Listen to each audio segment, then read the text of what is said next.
Gift of Jesus ministries సహోదరి doctor Preetha Judson గారు దేవుని చేత ఏర్పాటు చేయబడి వాడబడుచున్న గొప్ప దైవజనురాలు.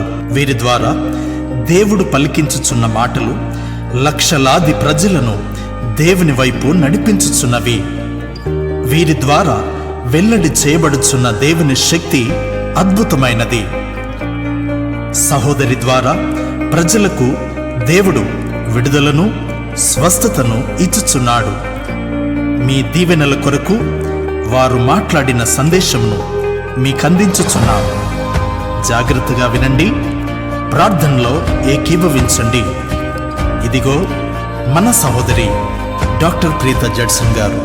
ఈరోజు కొరకు నేను ధ్యానిస్తూ ఉన్నప్పుడు, అంటే గడిచిన 2 దినాలు కూడా మనం విన్నాము వాక్యంను.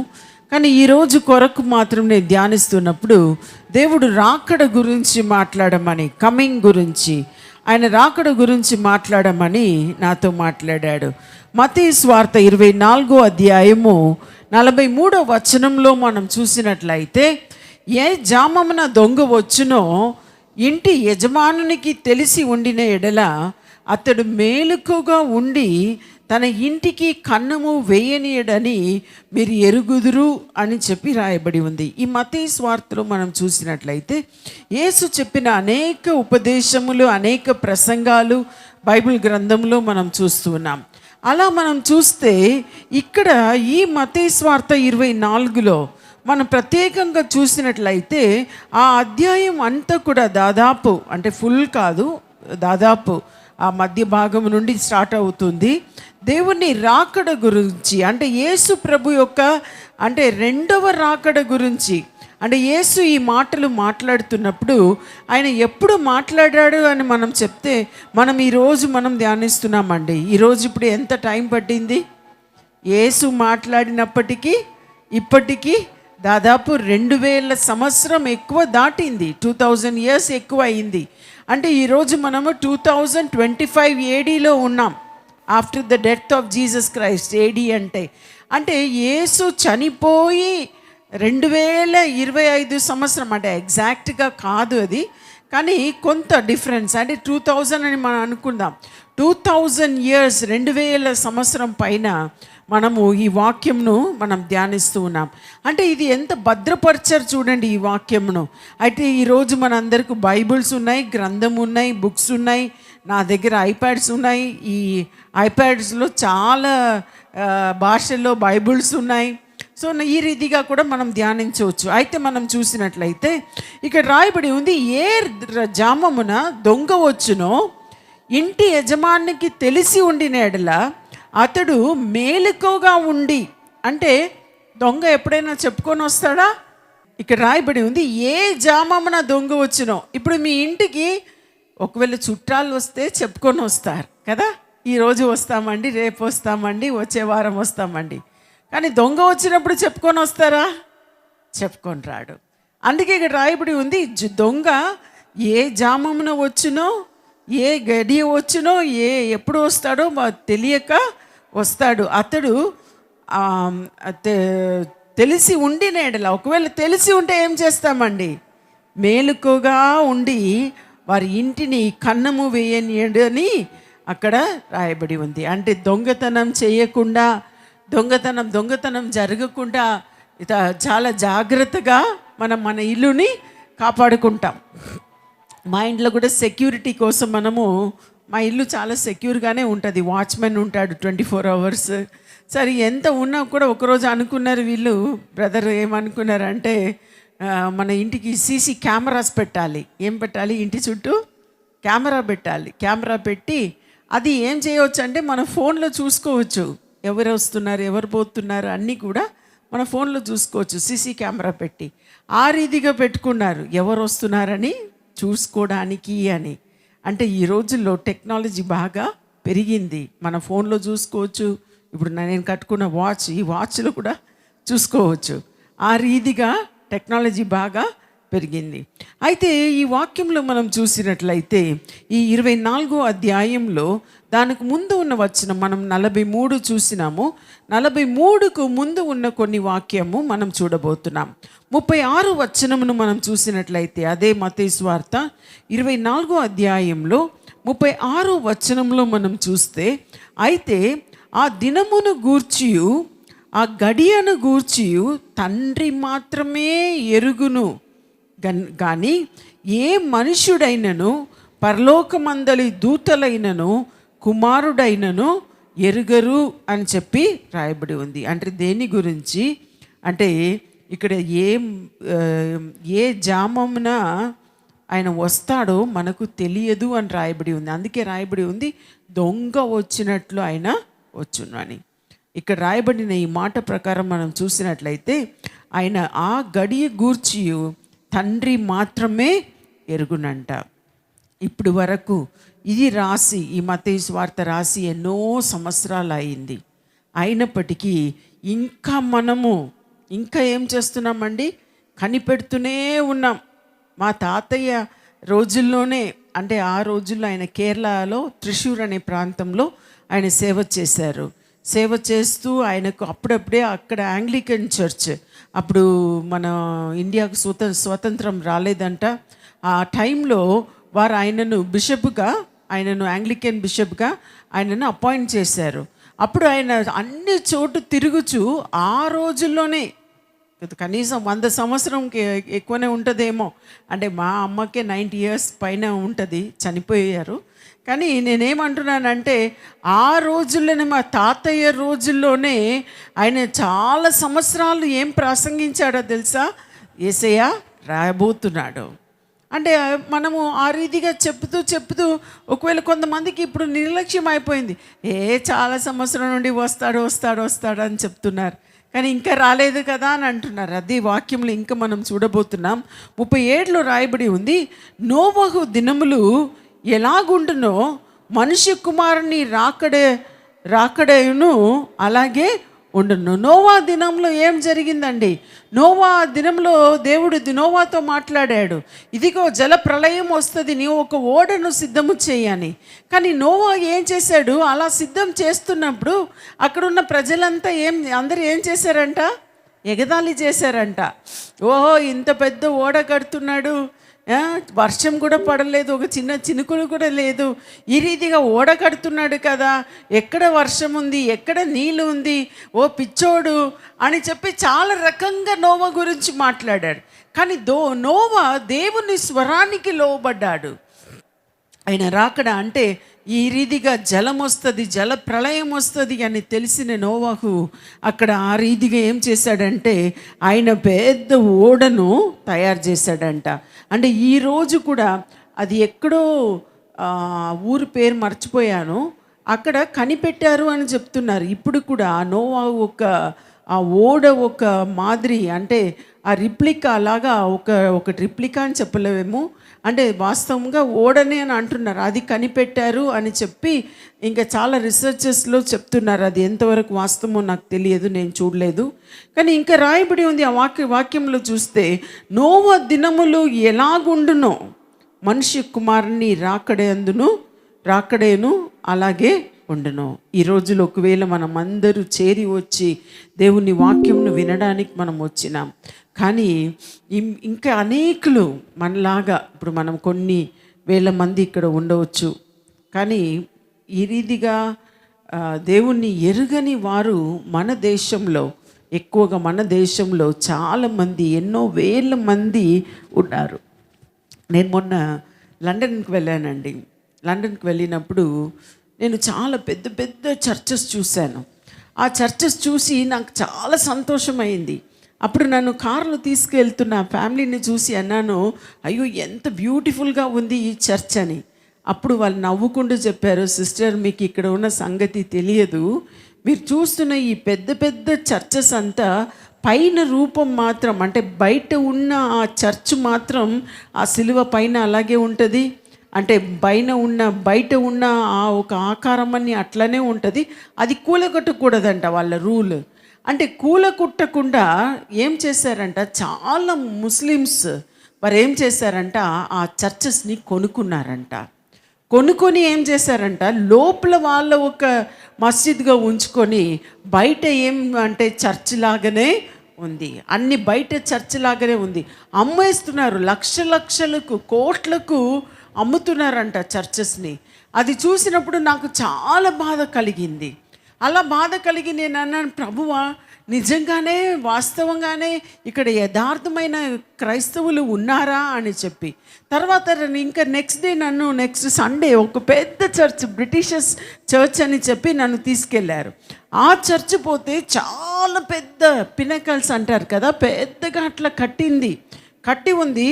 అక్కడ నుండి రకరకమైన లైట్స్, అంటే మా ఊర్లో కూడా ఆ పైన లైట్స్, కలర్ లైట్స్ పెడతారు. ఆ లైట్ రిఫ్లెక్షన్స్ చర్చ్ లోపల అంటే గుడి లోపల వస్తుందండి. ఆ రీతిగా అందమైన ఒక చర్చ్కి నేను వెళ్ళాను. అప్పుడు నేను చూసి అడిగాను, ఇది ఏమిటి అని. అప్పుడు వాళ్ళు అన్నారు, ఇది లైబ్రరీ లాగా స్టార్ట్ చేసింది, తర్వాత అది కన్స్ట్రక్ట్ చేసినప్పుడు విడిచిపెట్టేశారు, మరలా ఇది కట్టి పెద్ద చర్చ్గా చేసి మేము ఇప్పుడు ఆరాధిస్తున్నాం. అక్కడ కన్నడ, తెలుగు, ఇంగ్లీష్, హిందీ, నేను ఇవన్నీ మాట్లాడతాను. సో కొద్దిగా నాకు చాలా సంతోషంగా అనిపించింది. తమిళ్లో, తెలుగులో, హిందీలో, అన్నిట్లో కొద్దిగా ఇంగ్లీష్లో, అన్నిట్లో నేను కలిసి నేను మాట్లాడాను. చాలా లాంగ్వేజ్. నేను ముగించి బయటికి వస్తున్నప్పుడు చాలామంది తెలుగు యవనస్తులు వచ్చారు. మేడం మీరు తెలుగులో మాట్లాడినప్పుడు మాకు చాలా సంతోషం అయింది అని చెప్పి సంతోషపడ్డారు. నేనేమంటున్నానంటే ఈరోజు కూడా అటు రకమైన ప్రజలు ఉన్నారు, ఇటు రకమైన ప్రజలు ఉన్నారు. మీరందరూ వాక్యం వినడానికి వచ్చారు, మీరు అందరూ దైవభక్తి గలవారు. ఇంకా వీక్ డేస్లో కూడా వచ్చి మీరు వాక్యంను వినడానికి, శ్రద్ధగా వినడానికి మీరు వచ్చారు. అందుని బట్టి దేవుణ్ణి స్తుతిస్తూ ఉన్నాను. అది మాత్రం కాకుండా మనం ఈ వాక్యాల్లో చూసినట్లయితే ఈ చివరి రోజుల్లో ఎక్కడ చూసిన దేవుణ్ణి రాకడ కొరకు, ఇప్పుడైతే ఇంకా మరీ ఆయన రాకడ కొరకు ప్రసంగిస్తున్న వారు అనేకులు ఉన్నారండి. ప్రపంచమంతా ఉన్నారు. నేను మొన్న ఒక న్యూస్ చూశాను. ఆ న్యూస్లో అది స్నోల్యాండ్ అంటే అంటార్టికాలో ఎలా ఉంటుందంటే రోడ్లు ఉండదు, ఏముండదు, అక్కడ మొత్తం ఐస్ గడ్డలే ఉంటుంది, మంచే ఉంటుంది. ఆ మంచు గడ్డలో పోయి పైల ఎత్తైన కొండకు పోయి ఏం చేసుకున్నారంట, వారు ఏం చేశారంట, ఒక చర్చ్ కట్టారంట. దేనిలో? ఐస్లో కట్టారంట. ఐస్లో కట్టి దాని మీద ఒక సిలువను పెట్టి, చిన్నదే, దానిలో వంగి ఇలా పోవాలి, స్ట్రైట్గా కూడా నిలబడలేం. దానిలో పోయి ఒక 5-10 మంది కూర్చొని బైబిల్ తీసి బైబిల్ చదివి వారు ఆరాధించడం మేము చూసినామండి. నేనేమంటున్నానంటే ఈ రోజుల్లో సువార్త అందని చోటు ఎక్కడ లేదు. సువార్త అందని చోటు ఎక్కడ లేదు. ఎక్కడైనా స్వార్థ ప్రకటించబడిన చివరి రోజులు వచ్చింది. అందుకే రాయబడి ఉంది, నోవహు దినంలో ఆయన ఎలాగుండునో మనుష్య కుమారుని రాకడలో అలాగే ఉండును అని రాయబడి ఉంది. ఏం జరుగుతుందంట 38లో రాయబడి ఉంది, జల ప్రళయమును ముందటి దినములో నోవహు ఓడలోనికి వెళ్ళిన దినము వరకు వారి తినుచు త్రాగుచు పెళ్లి చేసుకొనుచు పెళ్లికిచ్చుచు ఉండిరి అని చెప్పి రాయబడి ఉంది. అంటే నోవహు దినంలో కూడా ఏం చేశారంట అంటే పెళ్లి చేయడం తప్పు కాదు, పెళ్ళికి ఇవ్వడం తప్పు కాదు, తినడం తప్పు కాదు. అంటే ఇవన్నీ ఏమంటారంటే వాస్తవంగా రోజు జరుగుతున్నట్టు యథార్థంగా అందరూ తినడం, త్రాగడం, పెళ్లి చేయడం అన్నీ జరుగుతుంది. కానీ ఎవరు రాకడ గురించి, దేవుని రాకడ గురించి ఒకవేళ వారు ఆలోచించలేదని, అంటే జల ప్రళయం వచ్చే వరకు కూడా ఎవరికి తెలియలేదంట. ఇంకా 39లో రాయబడి ఉంది, జల ప్రళయము వచ్చి అందరినీ కొట్టుకొని వరకు ఎరుగక పోయిరి. అలాగున్ననే మనుష్య కుమారుని రాకడ ఉండును అని చెప్పి రాయబడి ఉంది. ఇక్కడ ఏమని రాయబడి ఉంది? ఈ రోజుల్లో మనం చివరి రోజుల్లో ఉన్నామండి. చివరి రోజుల్లో ఉన్నాం. ఎంత చివరి రోజులు అంటే నేను చెప్పాను, మా తాతయ్య కాలం నుండి ప్రసంగం చేస్తూ ఉన్నారు. అంటే దేవుని రాకడ ఉంది. తర్వాత మా అమ్మ రోజులు వచ్చింది. తర్వాత ఇంకా నా నానమ్మ రోజు వచ్చింది, తర్వాత నా టైం వచ్చింది. నాకు తెలిసి కూడా నేను మోర్ దెన్ 30 years, ఆల్మోస్ట్ 30 yearsకి పైన నేను ప్రసంగం చేస్తూ ఉన్నాను. అయినా ఇంకా మనం చూస్తే ఇంకా రాకడ రాలేదేంటి అని మనం అనుకుంటున్నామా? మనకు తెలియదు. ఒకవేళ ఇవాళ రావచ్చు, ఇంకా 10 సంవత్సరం తర్వాత, ఇంకా 100 సంవత్సరం తర్వాత రావచ్చు. అది దేవుని ఇష్టం. అందుకే రాయబడి ఉంది, అలాగునే మనిషి కుమారుని రాకడయు ఉండును అని రాయబడి ఉంది. 40వ వచనంలో, ఆ కాలంలో 2 పొలంలో ఉందురు, ఒక్కడు తీసుకొని పోబడును, ఒక్కడు విడిచి పెట్టబడును. 2 స్త్రీలు తిరగలి విసురుచుండురు, ఒక్కతే తీసుకొని పోబడును, ఒకతే విడిచిపెట్టబడును అని రాయబడి ఉంది. కావున ఏ దినమున మీ ప్రభువు వచ్చునో మీకు తెలియదు గనుక మేలుకోగా ఉండుడి. మేలుకుగా ఉండుడి అంటే నిద్రపోవద్దు అని చెప్పి రాయబడలేదు. అంటే ఎలా మేలుకుగా ఉండాలి? ఆత్మీయ జీవితంలో మేలుకోగా ఉండాలి. వాక్యం చదవడంలో, ఆరాధించడంలో, దేవుణ్ణి స్తుతించడంలో, ప్రార్థించడంలో మనం మేలుకగా ఉండిన ఎడల ఏం జరుగుతుందంటే, ఏ పాట ఆయన వచ్చినో మనకు తెలియదు. ఆయన వచ్చినప్పుడు ఆయన మనల్ని కూడా కొనిపోవును. ఇంకా రెండవదిగా 2 పేతురు 3వ అధ్యాయం 10వ వచనంలో రాయబడి ఉంది, అయితే ప్రభువు దినము దొంగ వచ్చినట్లు వచ్చును. ఫస్ట్ నేను చెప్పినట్టే, దొంగ వచ్చినట్టు వచ్చును. ఆ దినమున ఆకాశములు మహాధ్వనితో గతించిపోవును, పంచభూతములు మికిటమైన వేండ్రములతో లయమైపోవును, భూమియు దాని మీదనున్న కృత్యములను కాలిపోవును అని రాయబడి ఉంది. అంటే దేవుని రాకడలో ఏం జరుగుతుందంటే, ఇక్కడ రాయబడి ఉంది, ఆయన దొంగ వచ్చినట్టు ఆయన వస్తాడంట. ఆకాశంలో ధ్వనితో గతించి పోవును అని రాయబడి ఉంది. ఆకాశములు గతించిపోతుందంట. అంటే ప్రపంచములు మిక్కటమైన గొప్ప వేడితో ఏమవుతుందంట, లయమైపోతుంది అని చెప్పి రాయబడి ఉంది. ఇది కొత్త నిబంధనలో కూడా మనం చూస్తున్నాం. మీరు బైబిల్ ఉంటే తీసి చూడండి. 1 తెస్సలోనికీయులకు రాసిన పత్రిక 5వ అధ్యాయము, మనం కొన్ని వచనాలు మాత్రం 2-3 వచనాలు మనం చదివి త్వరగా నేను ముగిస్తాను. తెస్సలోనికీయులకు రాసిన పత్రిక 5వ అధ్యాయము 2వ వచనం. 1 తెస్సలోనికీయన్స్ అంటే, రాత్రి వేళ దొంగ ఎలాగ వచ్చునో అలాగే ప్రభువు దినము వచ్చునని మీకు బాగుగా తెలియను. నేను ఇది 3వసారి చెప్తున్నాను. అంటే దొంగ వచ్చినట్టు వచ్చును అని చెప్పి 3వ వచనంలో రాయబడి ఉంది. అదే తెస్సలోనికీయుల్లో 5వ అధ్యాయం 3వ వచనంలో, లోకులు నెమ్మదిగా ఉన్నది భయమేమీ లేదని చెప్పుకొనుచుండగా, అంటే అందరు చెప్తారంటే ఏం భయం లేదండి, ఏమైనా రాకడ రాదండి. అయితే ఏం జరుగుతుందంట, నెక్స్ట్ రాయబడి ఉంది, గర్భిణీ స్త్రీ ప్రసవ వేదన వచ్చినట్టు వారికి అకస్మాత్తుగా నాశనము తటస్థించును గనుక వారు ఎంత మాత్రమును తప్పించుకొనలేరు అని చెప్పబడి ఉంది. ఎవరికైనా ప్రసవ స్త్రీకి టైం చెప్పుకొని వస్తుందా? అంటే ఈ రోజుల్లో టెక్నాలజీలు చాలా మారిపోయిందండి.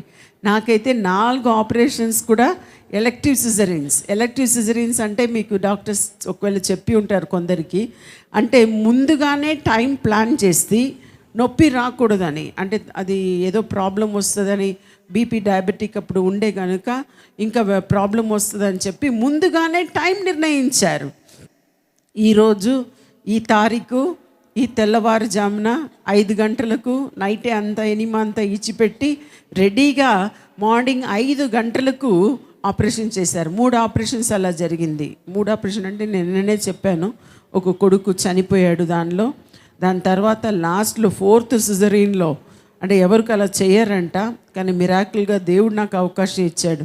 4వ సిజరీన్లో నాకు శామ్ పుట్టాడు. సో ఆ రీతిగానే అద్భుతంగా దేవుడు అద్భుత కార్యంను చేశాడు. థ్యాంక్ యూ జీసస్, దేవునికి స్తోత్రము. అంటే ఇక్కడ రాయబడి ఉంది, అంటే ప్రసవ వేదన వచ్చినట్లు వారికి అకస్మాత్తుగా దేవుని రాకడ ఉండును అని చెప్పి ఈ వాక్యంలో ఉంది.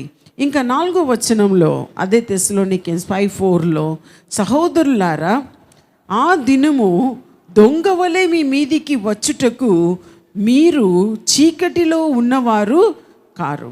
అంటే దొంగల వలె రావడానికి మీరు చీకటిలో ఉన్నవారు కారు. అంటే అర్థం ఏమిటంటే ఈ చీకటి గురించి కాదండి. ఇప్పుడు ఫుల్ లైట్ వేసి పెట్టినాం, ఈ చీకటి గురించి ఇక్కడ మాట్లాడడం లేదు. ఏ చీకటి గురించి అంటే ఇప్పుడు నేను మీకు రాకడ గురించి చెప్తున్నాను. సో మీరు చీకటిలో లేదు. మీరు అందరికీ తెలుసు యేసుప్రభు రానై ఉన్నాడు. మనం సిద్ధంగా ఉండాలని, మనం సిద్ధముగా ఉండాలని. ఒకప్పుడైతే కొన్ని సంవత్సరాల క్రితం, ఎప్పుడో నాకు సరిగ్గా కరెక్ట్గా డేట్ గుర్తులేదు, కానీ కొన్ని సంవత్సరాల క్రితం యేసయ్య రాబోతున్నాడని బాగా ఇంకా డేట్ అని కూడా ప్రకటించేశారు. ఈ టైంలో ఉంటుంది, ఆ టైంలో ఉంటుంది. అప్పుడు ఏం చేశారంట, అమెరికా దేశంలోనో ఇంకా లండన్ దేశంలోనో కొన్ని దేశాల్లో ఏం చేశారంట, వారి ఇల్లులు అమ్మడం ప్రారంభించారంట. వారి ఇల్లంతా అమ్మి యేసు రాకడ ఉండబోతుంది, మనం మంచిగా ఎంజాయ్ చేద్దాం, మంచిగా టూర్ పోదాం, లేదంటే బీదలకు ఇద్దాం, సహాయం చేద్దాం అని చెప్పి చాలా రకంగా అనేకులు ఎన్నో వేల ఇల్లు అమ్మారు. అమ్మి ఆ రీతిగా దాన ధర్మం చేశారు. వేరేదేదో షికారుకి వెళ్ళారు, ఇంకా టూరిస్ట్ వెళ్ళారు, ఆ రీతిగా చాలా చేశారు. కానీ ఇంకా రాలేదు. ఇంకా మనం కనిపెడుతున్నాం, ఇంకా నేను కనిపెడుతున్నాను దేవుని రాకడ ఎప్పుడు ఉండబోతుందో అని చెప్పి మనం చూస్తున్నాం. మీరందరూ అందుకే 5వ అధ్యాయం 5వ వచనంలో, అదే అధ్యాయంలో 5వ వచనంలో ఉంది, మీరందరూ వెలుగు సంబంధులను పగటి సంబంధులనై ఉన్నారు. వెలుగు సంబంధులను పగటి సంబంధులనై ఉన్నారు. మనము రాత్రి వారము కాము, చీకటి వారము కాము అని రాయబడి ఉంది. మన చీకటిలో లేదు అని చెప్పి మరలా అదేది చదివాను 6వ వచనంలో. కావున ఇతరుల వలె నిద్రపోక మేలుకోగా ఉండి మత్తులము కాక ఉందుము అని చెప్పి రాయబడి ఉంది. ఇక్కడ రాయబడి ఉంది, ఇతరుల వలె మనము నిద్రపోక మేలుకోగా ఉండి మత్తులము కాక ఉందుము. అంటే మన అందరికీ ఒక బైబిల్ గ్రంథంలో ఉన్న ఈ 10 వర్జిన్స్, 10 కన్యకలు కదా, ఆ ఉపమానం చాలామందికి తెలుసు బైబిల్ చదువుతున్న వారి. కొంతమంది ఏం చేశారు, అందరూ మేలుకోగా ఉండి ఫస్ట్ అందరి చేతిలో దీవెట్టి ఉంది, అందరి చేతిలో దీపం ఉంది. కానీ కొంచెంసేపు అయినాక కొంతమంది సగం మంది ఏం చేశారు, కునుకుపడి నిద్రపోయారు. వారి దగ్గర ఉన్న నూనె అయిపోయింది. అప్పుడు ఒక బూరధ్వని వచ్చిందంట, ఓ ఇదిగో పెళ్లి కుమారుడు వచ్చేసాడు. దానిలో సగం మంది మాత్రమే నూనెతో ఉన్నారు, దీపంతో ఉన్నారు. సగం మందికి నూనె లేదు, దీపము లేదు. ఆ రీతిగా ఒకవేళ మనం చాలా సంవత్సరాలు సిద్ధపడి చివరికి ఇన్ని సంవత్సరాలు వస్తాడని రాలే, సరే ఇంకెందుకు కనిపెట్టాలని అనుకున్నప్పుడు యేసు ప్రభు వస్తే మనకు శ్రమ. అందుకని మనం ఏం చేయాలంటే ప్రతి నిత్యము కూడా మనం మేలుకోగా ఉండాలి. ప్రార్థన యందు, భయభక్తి యందు, వాక్యం చదవడంలో, ఇంకా ఆరాధించడంలో మీ శరీరంను, మీ ఆత్మను, మీ ప్రాణంను జాగ్రత్తగా మీరు కాపాడుకోండి. ప్రతి నిత్యము కూడా ఇప్పుడు ఉన్న భయభక్తిని విడిచిపెట్టకుండా మీరు ఆ రీతిగానే మీరు భయభక్తితో మీరు ఉన్నట్లయితే మీకు ఏ ప్రాబ్లం లేదు. అందుకని మీరు తినొద్దు, మీరు ధరించవద్దు, అది చేయొద్దు, ఇది చేయొద్దని నేను చెప్పట్లేదు. సాధారణంగా జీవించండి, చర్చ్కు వెళ్ళండి. అది మాత్రం కాకుండా మీ వ్యక్తిగత భక్తి జీవితంలో మీరు రోజుకి ఎదగండి. దేవుడు మీతో ఉంటాడు, తప్పకుండా మిమ్మల్ని ఆశీర్వదిస్తాడు, మీ జీవితంలో గొప్ప కార్యమును చేస్తాడు. స్వస్థపరిచే దేవుడు మన మధ్య సంచరించి ఆయన మిమ్మల్ని ముట్టి, నిన్న అనేకులను ముట్టి స్వస్థపరిచాడండి. కొంతమంది ఇక్కడ వచ్చి సాక్ష్యం చెప్పారు, స్వస్థత పొందినామని. మొన్న కూడా అనేకులు దురాత్మ నుండి విడుదలను పొందారు, చాలామంది విడుదలను పొందారు. ఆ రోజు మనం చూసినాం స్టేజ్లో ఎలా పడి ఉన్నారని చెప్పి. ఈరోజు కూడా మీకు విడుదల, మీకు స్వస్థత కార్యాలు జరగాలని నేను ప్రార్థన చేయబోతున్నాను. Thank you Lord Jesus, thank you father. ఎవరో ఒక్కరు మీ కుడి ప్రక్కన ఆ ఛాతి భాగంలో, అంటే గుండెలో కాదండి, ఛాతి భాగంలో ఉన్న ఎముకలు, ఆ లంగ్స్ భాగంలో చాలా అవస్థతో మీరు ఉన్నారు. దేవుని బలమైన శక్తి మిమ్మల్ని తాకుతుంది. Lord I pray Father, touch and healer Lord, touch and heal that person master. అది ఎవరు ప్రభువా నాకు తెలియదు, కానీ ప్రభువా మీకు తెలుసు ప్రభువా. ఎవరు ఆ బాధతో ఉన్నారు, ఆ లంగ్స్లో బాధతో ఉన్నారు, వారిని ముట్టి స్వస్థపరచమని నేను ప్రార్థిస్తూ ఉన్నాను తండ్రి. Thank you father. ఇంకా ముక్కులో ఏదో సమస్యతో ఎవరో ఉన్నారు, దేవుని బలమైన శక్తి మీ ముక్కు భాగంను తాకుతుంది. Lord, in the name of Jesus touch and heal master. ఇంకా ఎవరో ఒకరు మీ కుడి కాళ్ళు పైన ఆ తొడ భాగం నుండి ఆ మోకాళ్ళు వరకు కూడా చాలా అవస్థతో మీరు కూర్చొని ఉన్నారు, కూర్చోడానికి కూడా ఇబ్బంది పడుతూ కూర్చొని ఉన్నారు. దేవుని బలమైన సన్నిధి, బలమైన శక్తి, బలమైన ప్రభావం మిమ్మల్ని తాకుతుంది ఈ సమయంలో. Touch and heal master. ముట్టి స్వస్థపరచండి ప్రభువా. Thank you Lord Jesus. Thank you Father. అదే రీతిగా కుడి కాళ్ళు కింద మడిమ నుండి పై భాగంలో కూడా చాలా అవస్థతో ఎవరో ఉన్నారు. ఇంకొక వ్యక్తి, అది మీరు కూడా స్వస్థతను పొందుచున్నారు. ప్రభువానికి స్తోత్రం తండ్రి. ఎవరెవరు ప్రభువా ఇంతవరకు మీరు అక్కడ కొరకు సిద్ధపడలేదు, నేను ప్రార్థిస్తున్నాను తండ్రి. మీరే ప్రభువా వారిని సిద్ధపరచమని నేను ప్రార్థిస్తున్నాను తండ్రి. బలమైన నీ ఆత్మతోనూ, బలమైన నీ ప్రభావంతోనూ, నీ శక్తితోనూ ప్రభువా చప్పట్లు కొట్టి పొందుకుందామా. Lord, I pray receive the Holy Spirit in Jesus name. పరిశుద్ధాత్మ శక్తితోనూ, పరిశుద్ధాత్మ బలముతోనూ, పరిశుద్ధాత్మ అగ్నితోనూ నింపబడండి యేసు నామములో. Thank you Jesus. Thank you Jesus. Thank you for touching your people Lord. మీ ప్రజలను మీరు ముట్టినందుకు నీకు స్తోత్రం చెల్లిస్తున్నాం తండ్రి. Thank you Father. ప్రభువా నీకే స్తోత్రం, నీకే స్తోత్రం. ఒక్కొక్కరి మీద తల నుండి అరికాళ్ళ వరకు కూడా మీకు ఎక్కడ వ్యాధి ఉందో ఒక హస్తం అక్కడ ఉంచుకోండి. Lord, in the name of Jesus. లేదంటే మీ తల మీద చేయబెట్టుకోండి. Lord, in the name of Jesus Father, I rebuke every sickness Lord. ప్రతి వ్యాధిని, ప్రతి కంటిని, క్యాన్సర్ని, నొప్పిని, బాధను, రుగ్మతలను, ప్రతి విధమైన అనారోగ్యమును యేసు నామంలో నాకు ఇచ్చిన అధికారంను బట్టి యేసు నామంలో లయపరుస్తున్నాను ఇన్ జీసస్ నేమ్. ప్రభువానికి స్తోత్రం చెల్లిస్తున్నాను. మీరే సంచరించండి ప్రభువా, మీరే మా మధ్య సంచరించండి, గొప్ప కార్యంను చేయండి. యేసు నామంలో అడిగి ప్రార్థిస్తున్నాము మా తండ్రి. ఆమేన్, ఆమేన్.